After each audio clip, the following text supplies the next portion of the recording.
സാക്ഷാത് പരബ്രഹ്മ തസ്മൈ ശ്രീ ഗുരവേ നമഃ. ഓം ശ്രീ സായിരാം. സ്വാമി കുഞ്ഞിന് പേരിടണം എന്നാഗ്രഹിച്ചുകൊണ്ട് മാതാപിതാക്കൾ അവരുടെ കുഞ്ഞിന് പേരിട്ടില്ല. അങ്ങനെ കുട്ടി പേരില്ലാതെ വളർന്നു. എന്തെങ്കിലും ഒന്ന് വിളിക്കണമല്ലോ എന്നതുകൊണ്ട് ബാബു എന്നവർ വിളിച്ചു. കുട്ടി വളർന്നു, സ്കൂളിൽ ചേർന്നു. അപ്പോഴും ബാബു തന്നെ എന്ന് പേരിട്ടു.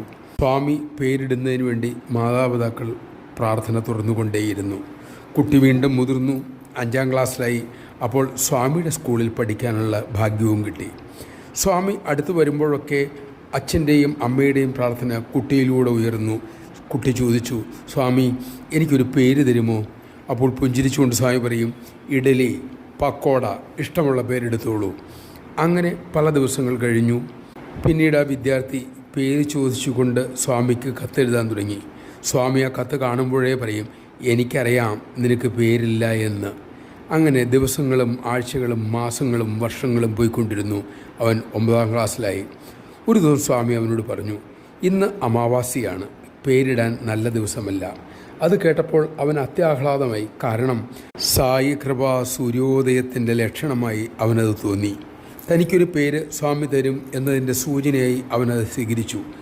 അന്നൊരു ദിവസം പതുപോലെ അവൻ പേര് ചോദിച്ചു. പ്രേമത്തോടെ ഭഗവാൻ തിരക്കി, എന്ത് പേരാ നിനക്ക് വേണ്ടത്? കുട്ടി പറഞ്ഞു, സ്വാമി തരുന്ന ഏത് പേരായാലും ഞാനത് സ്വീകരിച്ചു കൊള്ളാം. ഭഗവാൻ ചോദിച്ചു, നിന്റെ ചേട്ടൻ ഇവിടെയല്ലേ പഠിച്ചത്? അവൻ പറഞ്ഞു, അതേ സ്വാമി. എന്താ അവൻ്റെ പേര്? NSN മൂർത്തി. എന്താ NSN? നിത്യാല സൂര്യനാരായണ മൂർത്തി എന്നാണ് സ്വാമി. ഒരു നിമിഷം മൗനമായി. പിന്നീട് സ്വാമി അരുളി, ആദിത്യനും സൂര്യനും ഒന്ന് തന്നെ, അതുകൊണ്ട് നിന്റെ പേര് ആദിത്യ.